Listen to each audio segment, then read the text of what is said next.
What's up, y'all? I'm Kente Scott, and on the other end of the Zoom camera is... Shonda Scott. Yep, that's my sister, and this is What Sibling Rivalry, the podcast, the sequestered edition.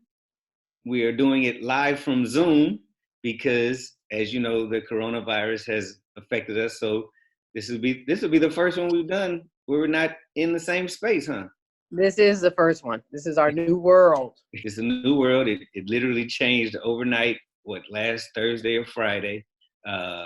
Definitely changed even more than that on Sunday when all of a sudden here in LA, the mayor said there's no gatherings more than 50 people. You can't, movie theaters were closed. Sports had already been canceled. They shut down all the gymnasiums in the LA area, in the LA city, I should say. And you basically had to be home in all retail in terms of like malls and things like that. So that's what happened here. But in Oakland, it was even more than that. Shonda? So yeah, in Oakland, I actually even had to do a press conference with the chambers. I'm the chair of the Oakland African American Chamber of Commerce, and all of the chambers, Asian, Latino, Metro Chamber, and African American Chamber, had a press conference with our congresswoman, our mayor, and our other county officials and state officials, because the small business community are being hit as well, because all of these small businesses are not able to continue because they don't have any traffic. And in Chinatown, it hit first because, that's where the first findings were, in China. And so then they were not having any business. And then as it grew, it hit the whole community. So it's we are all in it together issue. Right. And now we're on lockdown in Oakland, where by law, Alameda County. Yeah, what does that mean? By law, you cannot be outside of your home except for essential travel. So if your business is open and it's not listed as an essential business, like a gym or a health club, then you can get fined and ticketed for that and arrested. Wow. So that's like low-key martial law. Yeah, right. Dang. So it's just, and then, my thing is like, okay, so we flatline our area. If somebody else's area is not doing that, how does it stop it from coming back? Right. How does that flat? So it's really like nationally, we're going to have to do this. And if you do it nationally or locally, like I said, it's a global issue impacting us locally. It's going to impact the business. There's no small business that cannot have revenue coming in for 3 weeks. Yeah. 21 days not getting any income. Yeah. Not a cash business where you have it's based on customers. Right. And you have to still pay people, and you have to still keep people, and you have to pay rent, and you have all that overhead. I mean, we're going to see the impact months down the line. Yeah, but if there's no, in the whole part of the press conference is that we're positioned for, when stimulus money comes in and when there's opportunities, that these companies are able to receive that, because otherwise, I don't know how they would sustain. Because people, a lot of immediately people are like, well, I shouldn't have to pay any rent, but then the landlord still has to pay the mortgage, so it's not like one side is just exempt from it. Like everybody would have to, right? Like they would have to. Like the government would have to pay for everybody for a month, and right. That would be like over $2 trillion, and we're already $3.5 trillion in the hole in our U.S. deficit. But I mean, even me personally, like I had my calendar for March until May in terms of comedy and hosting and events got cleared in one day. Just right. Yeah. And you look forward to that money. You already have planned it out and all this stuff. And it's just like, well, sorry, but like you said, it's a global issue and it's affecting everybody. So it's hard not to, you can't be like, you have to be empathetic. Like you can't be like, well, this just affecting them. You can't even be selfish in situations like this because people are losing their lives. Like we've never seen anything like this ever. Right. Our dad said in his whole 82 years on earth, he's never seen anything like it, because when things like this happened before, he wasn't even born. Right. So, it's catastrophic and pandemic. And and people just have to, it just teaches you have to have some level of preparedness in advance. Like one thing we had, because of us transitioning from office spaces, our company had to work remote. So it gave us the ability to see how we work remote, and we could kind of test it out during a time when it wasn't stressful. So when this started rolling out, automatically I'm like, we're going back to work remote because we're not going to be able to have meetings. But we had already practiced, but we were prepared. If we hadn't done that in this crisis, I don't know how we would have rolled it out, because it would have been underneath stressful conditions. We wouldn't have been prepared. We've been trying to figure it out. When clients ask us if we had a plan, we wouldn't have had a plan, and they would be looking at us like, we're like, oh, we're like the little engine that could and would. So they're looking like we had a plan, and some of them didn't have a plan. Well, but that was just by God, because it wasn't any reason that we knew that this was going to happen. It just ours was because it was a location move, so it necessitated that. But even from the top levels, like our government, our president played it down. Like he was like, in January, when he knew about this, he was like, it's just a cold, you'll be fine, you'll be all right.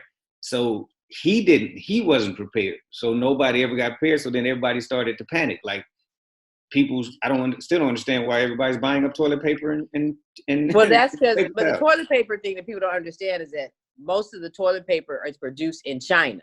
So they felt like if there was a shortage of product coming in, like if it keeps on like this, and then we can't get product from China because we're not allowing stuff from China to come in because of their issue, and they're not producing it.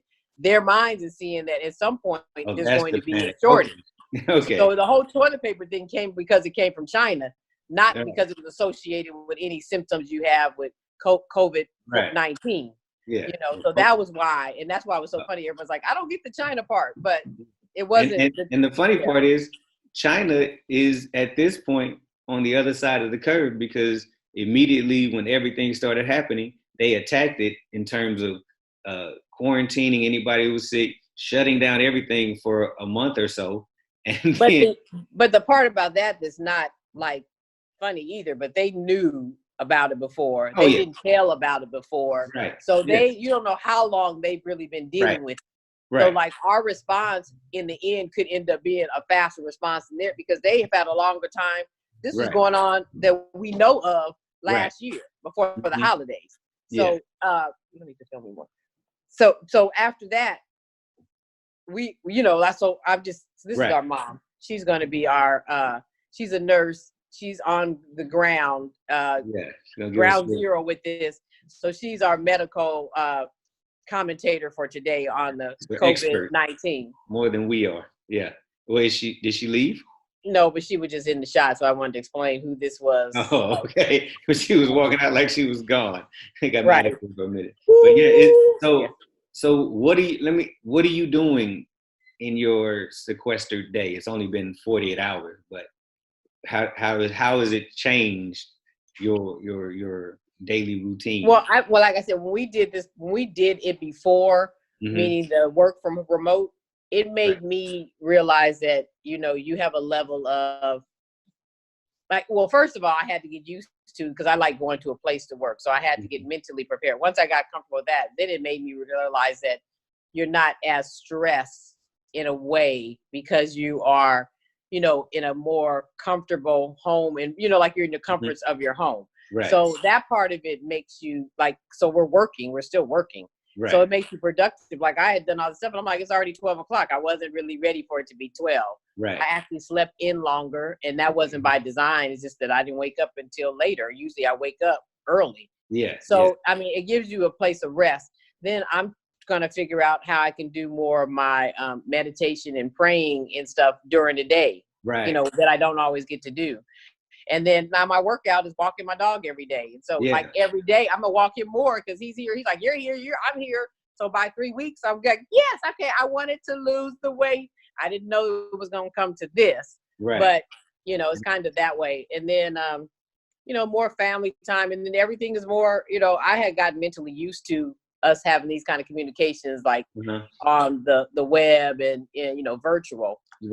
But now everybody's having to overnight, because I have been trying to tell some pastors, you should have your service live stream, because your pastor has a live stream and I watch it whenever I travel. Yeah, so and he had to get it. He had to be dragged into that kicking and screaming, because pastors want you in the space so that they can get the tithe. You know, because it's harder to get folks to pay when they're streaming. But once they get it, it makes sense, because it's like it gives them a wider audience. You know, you don't just have the people that are there; you have the world that you're talking to. You don't know who will see it. You don't know who's receiving it, and so and it makes you not so stuck in the brick and mortar, because that's like over. Right. Yeah. Because we did our service, because our bishop actually sent out an email and said, if you don't have to come, please, worship with us online. I think he said it was like 25 people in the building that usually holds seats 2,500. Wow. Yeah. But it's a pandemic, and our bishop and most bishops, most preachers are in that danger zone of age range where that's true. If they are exposed to it, it could have much more detrimental effects on them. And for me, I've been working from home for a while, and usually during the day, like I said, this is our conversations, but the gym being closed was one of the hardest for me, and the comedy clubs, because just getting jokes and having nowhere to put them out to is just like now I'm having to use social media more, and catching up to the younger generation who grew up with social media. So now I'm doing more of that, because that's where we are for the next 30 days or so. So it's the thing is, I was watching social media over the weekend, and it was interesting, because if you looked at Black people's social media, they aren't even practicing anything remote. I said they're not shutting down anything. They're not stopping anything. They partying on top of each other. Yeah, we think anything told to us by the government for the first 60 days is a lie or a conspiracy. So I heard in Atlanta, they're still partying. In Houston, they're still partying. In Florida, they're still going to the beaches in droves. Like, until it's a law like it is here, they're not going to stop. Right, because I've even had people, like you said, on social media say, well, they've had people dying, but what are their names? Like, we got to have Uncle Willie from up the street passed away for us to be like, oh man, it's serious, it's real. But that's why, one of the reasons why we end up catching on to stuff too late, because you've let it, it's airborne. It's a real airborne virus. It may not kill you in your 20s and 30s, all those people hanging out partying, but if you take it home to your grandmother or your grandparents or even your parents who are in their 60s and 70s, the problem is their immune system is not as strong as yours, and that's what they're trying to tell us. But we ain't getting it quick enough. We mad. Right. That's what Idris was saying too. Idris was on. They said that he he tested positive for the COVID-19 virus, and now he was on there saying that he said, my people, wherever we are, Black people all over the country, we all are all over the world. We are under the impression that Black people are immune from it. He's like, that is not true. I want you guys to stop saying it. He said, that's why we die off of record numbers, because we think that. And then, like you said, we're behind the 8 ball. Right. And even some of the NBA players, and today Kevin Durant was diagnosed with the COVID-19 virus, and 4 other Brooklyn Nets. And he's not even playing. So I'm like, what? But he traveled with them.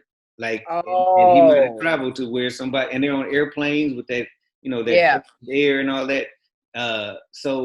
But even then, people were like, oh, they're paying these players to say they're sick. That goes all the way back to Magic Johnson. That goes all the way back to Magic, because wasn't Magic getting paid? Somebody paid him just to stop playing basketball. Then Michael Jordan, they paid him to retire. I'm like, why?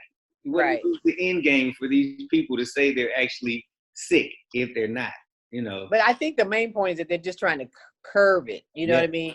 They're just trying to. They figured, like, okay, if we can shut enough people down over 14 days. Right. We can shut some stuff down, because you're quarantined, you can't live, like, shut it down. But if we keep letting these people move, then it's moving, traveling with them. It's like a horror movie. I know they have some movies on Netflix about this exact same thing. Yeah, And the but touch and it travels, yeah, and the touch and it travels. yeah, and it's I think they said they want to stamp the curve or lower the curve because Right. if you keep allowing us to move, then it'll spread faster. Just and it is a very vigorous virus. It wants to spread. So if you keep people away from each other, you allow the resources like the doctors and like we don't have enough ventilators if all the elderly people in America get sick. We don't have enough ventilators for them. Like Right. Italy, what I read was saying if you're over 80 and you catch it, then we can't help you. Oh well, huh? Yeah. So They I mean, cold. that's a tough line. Yeah. I think I take being shut But, in for right. 14. Exactly. But that's what Yeah. I'm saying. It's like you got to take drastic measures these days, like really drastic measures, like Yeah. because at this point, that's what life's decisions are about. You know what I mean? It's like really, and it's crazy that we're in the first quarter. We're not even done with the first quarter of 2020. 2020. Kobe's dead. Yeah. All of a sudden, Right. these, this all in the beginning of All 2020. in It's the the first first 3 months. decade. Yeah. Yeah.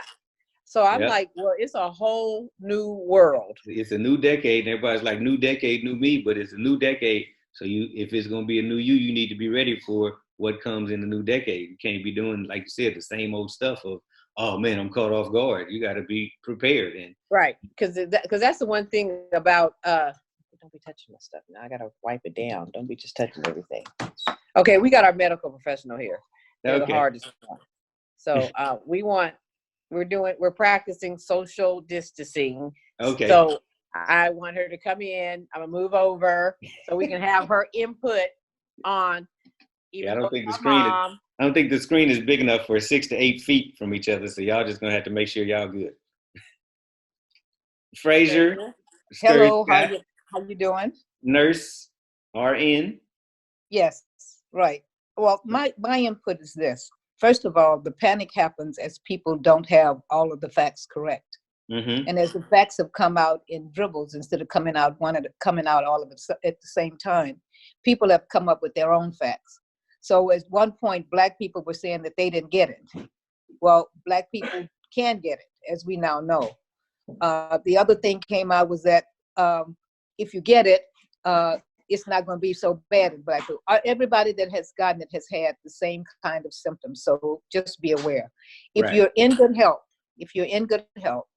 keep yourself hydrated. Drinking water is important anyway, all the time, not just in this instance, but all the time. You shouldn't become overly paranoid. Like some people are now overly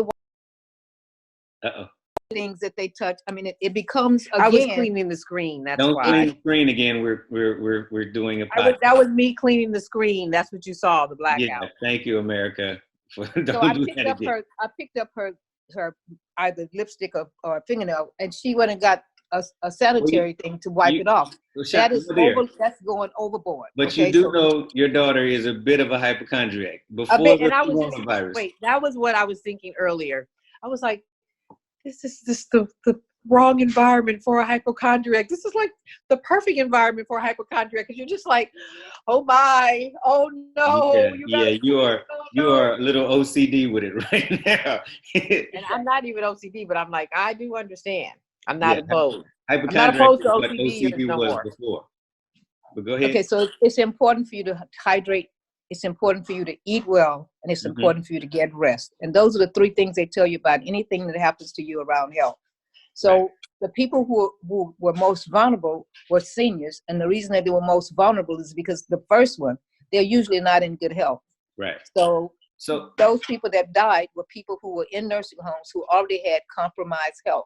Right. Well, they have some people under 40 that have passed away too. Yeah, because they catch it too late. Because the symptoms don't come up until a bit later. They're not like a regular flu or anything symptoms. Like you don't feel them at first. Is that true? Well, you feel them, but it's like a cold, so you disregard them. Yeah, okay. So that's the how are they treating it anyways? What are they treating it with? There's nothing to treat it with. There's nothing to treat it with other than to keep you in the hospital and keep you hydrated and resting. Those are the two things. And there's no medication right now that they have that will take care of it, and you can be fine. Because they say I'm sorry. The Surgeon General says something along the lines of any any antidote or vaccine takes 12 to 18 months to make. Is that true? Is that Generally it does, because there's no money put in it, so they have to do it on a slower basis. However, there's been money put in it to now, just like with the AIDS thing. When it became urgent that they find something to treat people with AIDS, HIV? first of all, Africans had already found something and they didn't want to use it. So then we stepped up our game and found something that would help people live longer who had AIDS. Yeah, Same thing with this. Now, just understand, coronavirus is not something that just dropped out of the air. Coronaviruses have been around a long time. Right. You had SARS, you had MRSA, you had there was another one in Africa. You had all of those. All those are corona? SARS and the other ones that's respiratory are all coronaviruses. Yeah. On the Lysol numbers. On the Lysol can, it says it kills coronavirus. So now everybody's like, that's the cure. Spray Lysol all over. But it's like different elements of it or different strains of it. Different strains of it. This is that's why it has a 19 behind it, because it's not like SARS. And SARS, I don't remember the alphabet it had behind it. But again, SARS, yeah. The other thing is, be cognizant of the fact that there's another kind of an element in this ease, and that is that human beings finally are talking to each other in the stores, on the streets, at your job. Okay. For many, many months, we haven't talked to each other. We haven't even liked each other to talk to each other. So we're talking. So now we're talking. We're talking, and we're communicating in ways that we've never communicated with each other for many, many months. And we're watching, and everybody's washing their hands now. And that was the other thing. That is the other part. Why were people not washing their hands? If you go to the bathroom, you wash your hands. Yeah, but now it's overboard. Every time last night I was at work, and this one nurse, every time she touched, at the hospital, every time she touched the door, came back in the door, she washed her hands. Yeah. Well, you can go overboard with that. Then at the end of the day, she looked, her hands were cracking. Well, you've overwashed your hands. Washed them. We've already washed off all the knobs. We're all here together. We've washed down all the places we're touching. So why are you now going back every time you touch one of those places, wash your hands? That's because a lot of people were very nasty. Like when they just came out with the initial precautions. People were still not washing their hands. Yeah. In the bathroom. Yeah, people, when we went on that cruise, they were like I called them the washy. Sanitizer Nazis, because they were like washy. But there were people who would still not wash their hands coming into places to eat or to drink. And I've been in plenty of bathrooms where I've seen somebody use the bathroom and walk right out the door, and I'm like, I'm washing my hands, and I take a napkin and put my hand over the knob so I don't touch it. But that's been prevalent, and people acting like washing your hands is a new phenomenon. But America's been nasty for a while. That's like old school. That's like what your grandmother used to tell you. Wash your hands. Yeah, your grandma wash your hands. Yeah, I don't see your soap is still dry. Use some soap. So. We've been conditioned that, but it's a lot of people who don't do that, and we're shocked that like, I can just be healthier by just washing my hands. Yeah, you're nasty. The other part of that is you do have soap. So when you run out of all of the sanitary sterilizing items that they put on the market that cost money, go to the store, go to your bathroom and use your soap and wash your hands. And it is important for you to wash your hands for at least the 15 seconds. Getting in the crevices and everywhere, and then rinsing them until you don't feel any slippery slope on your hand. That's important. One more question. So one last thing. One more question about that. Is it true that if you don't have hand sanitizer, you can just use rubbing alcohol? It would help, but if you have rubbing alcohol, you might also have soap. I mean, rubbing alcohol kill everything. No, it doesn't. Oh, it doesn't? That's how it is. 99%? Yeah. But I mean, if you don't have the sanitizer and you do have rubbing alcohol, take your hands again, wash like you're washing your hands, and then make sure your hands dry. Not with you drying it with the towel if you've done alcohol. Let it air dry, and then you're okay. Okay, and one last question. And one last question. That wasn't the last question. That was just on the piggyback. One last question. Is there a season is it like flu season? Does it go away as the world gets warmer in terms of like spring and fall? Spring and summer, does it lower the chances or? I have no idea. I don't think even the scientists have any idea. They were caught off guard. They don't know because they don't know the duration of it. They do know that it, just based off of China, that if you keep the people who are exposed to it from the people who are not, that the incidence goes down drastically. So China is now on the downslope, but we don't know from China is when was the first time they found someone with it? And how long has it been since that first happened? So then you'd have an idea. You could tell people, well, in 2 weeks, it's going to dissipate. You'll see it dropping, but we don't have that data. Okay. So until now, the parties are canceled. Yeah. All parties are canceled. Yes. Like folks, stop going to all the parties. Stay home. It's like there will be another party if you stop going to the party. There'll be another party if you live to see another party. That's what I'm saying. If you stop going to the party. That you need to tell people so that you don't have people scared and panicking. Yes, there's been some people in the 40 to 50 age group, but it has not affected kids for some reason under the age of 10. Mm-hmm. There's only been two young people in the teens that have gotten it. Very few get it in the 20s, 30s, and 40s. The 50 to 60 age group has a high number. And then the over 70s have even a higher number. And it's because those people over 70 generally are not in good health. And they're having some health issues. Okay. So just focus on being healthy. And it's okay to meditate. And it's okay to say your prayers. Right. Well, thank you. Fraser Scurry Scott, RN. I'll be walking more heels and everything now. Yeah. So that part is exciting. But 3 weeks, I don't know. This is just day 2.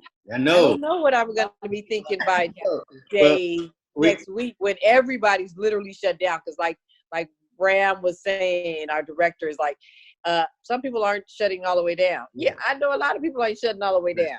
Right. So it's like, but by next week, they're going to be shut all the way down. So it's going to be 2 weeks of some shutdown. It's going to be different. Yeah, it's going to be because there's not going to be any money coming in. So they're going to have to shut down if they want to. And that part is what's, they're going to have to figure out some way to bring some money in. Well, did you see the president today? Yeah, I believe it when I get my. Right. Yeah. I mean, more than even that, people's lives. Let's do something a little fun for the second part of the show. Can you hear me? Yeah, I can hear you. Okay. So you came up with a great idea called "How Well Do You Know Your Siblings?" Your sibling, with just me and you. So we have some questions for each other to ask. I'm going to ask you one. You can ask me one, and if we get it, the one who gets it the most right wins what? The trophy. Nothing. We'll just see how well we know each other. Who knows? It's not getting it right. It's about seeing how well we really know each other. The one who gets the most right is so close and so tight. Let's see how well we really know each other. All right. Okay. All right. So we're gonna go with my first question. Okay. Who is my favorite football player? Ooh. Yeah. Ooh. Uh-huh. Ooh. Uh-huh. Professional? Yes.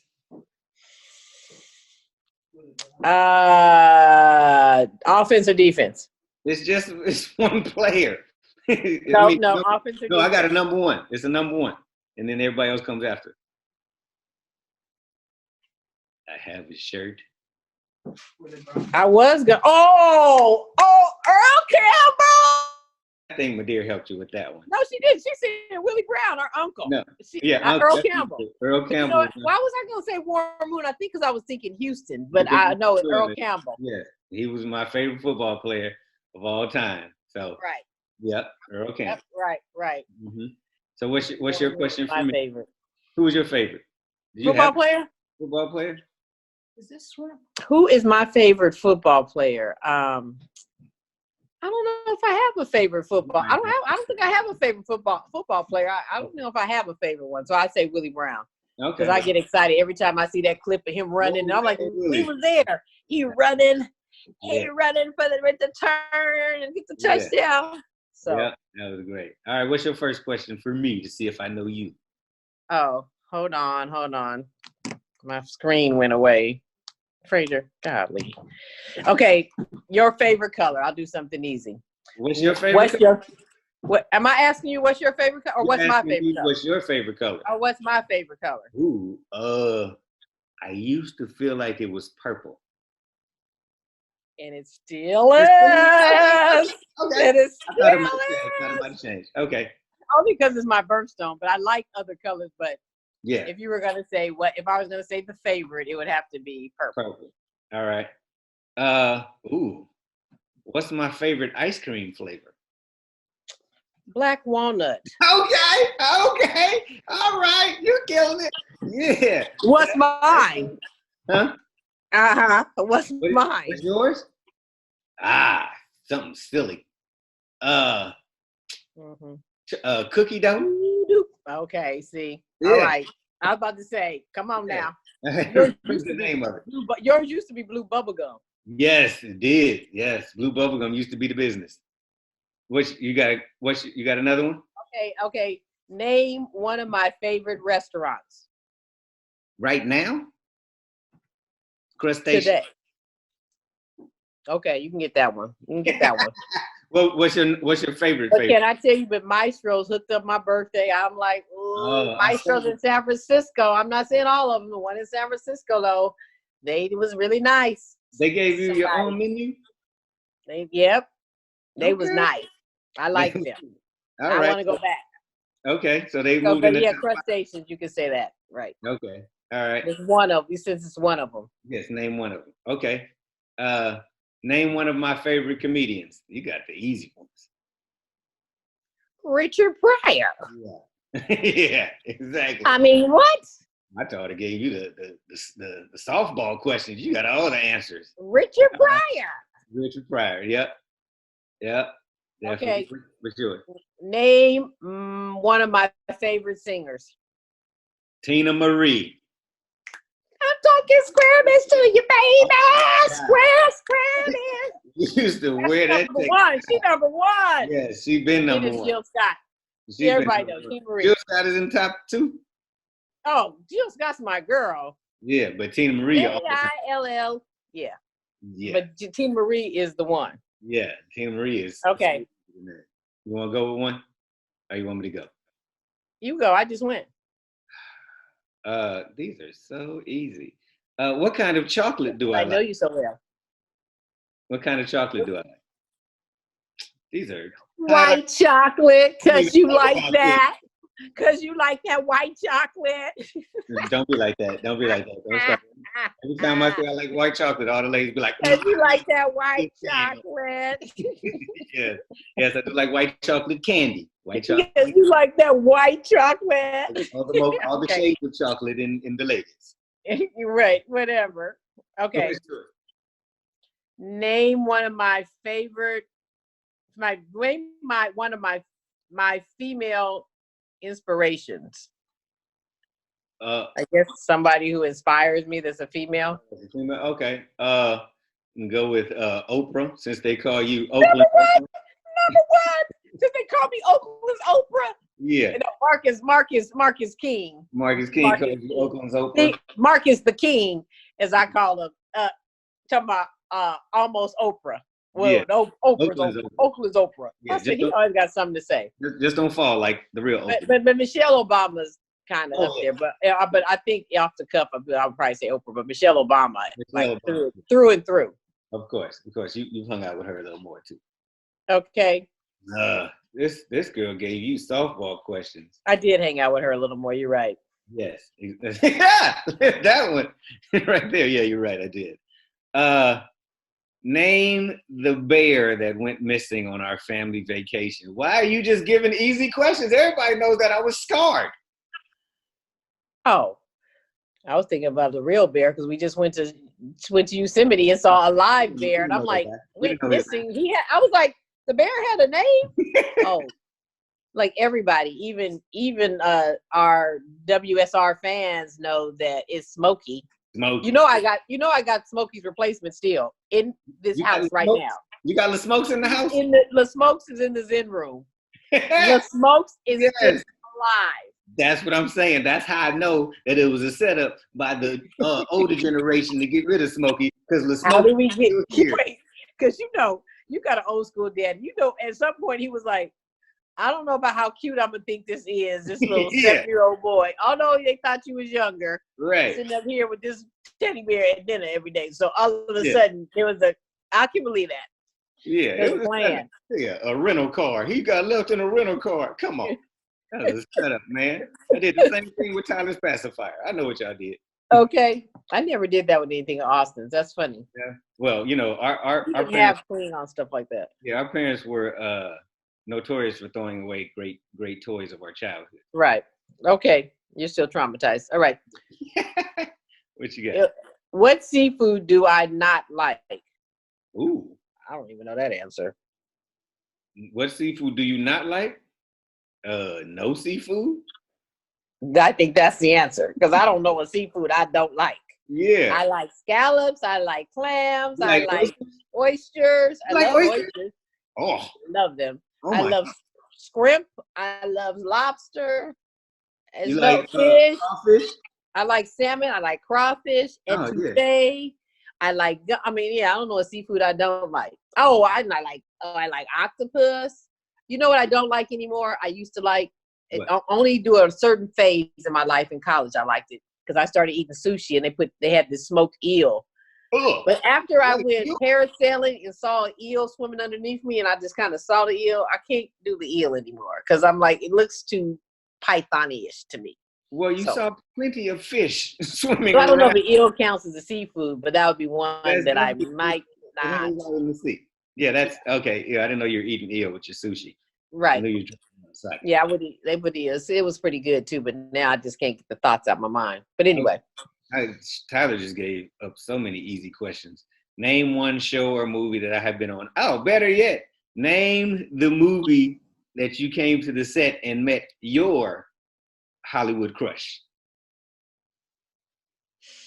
I've been in so many. I mean, not Michael Clark Duncan, not Eddie Murphy, Denzel Washington, Antoine Fisher, San Diego, 1990. No, I'm just kidding. Yeah. 1990, yeah. Yes. Like Denzel. Right. Drove a round trip to go see him. Drove from Oakland to San Diego to see Denzel for an hour or two, to take a nap, come back to Oakland. Yeah, I didn't know y'all did all that till later. Yeah, we did a turnaround. Y'all was gangster for that. Yeah, it was like one day, 24 hours. All right, what you got for your question number 6? It says, now I don't really have one of these, but they say, who is my best friend? But I always ask everybody who's their best friend with the expectation that they're going to say me. But who is your best friend? I will go with. Oh, well, who is your best friend is the question. It's mine. Oh, it is. Who is my best friend? I'm going to go with the one who had, I'd say, the most memories with you, Ella Battle. Ella Battle is the best friend in the sense that Ella is a road dog. Yeah. You know what I mean? Like, Ella's that friend that you could have a high and you can have a low and she'll still be the same friend. Yes. Like, she can roll, she's like how Gail is with Oprah. Like, she not tripping, she can cool, whatever. And, but Maya is a best friend because me and Maya don't have to talk. We always are going to be on each other's top 10 list. Mm-hmm. And if anything go down, she can call me and I can call her and I can have talked to her in 100,000 days. Right. And we gonna be there. And that's why she's Austin's godmom.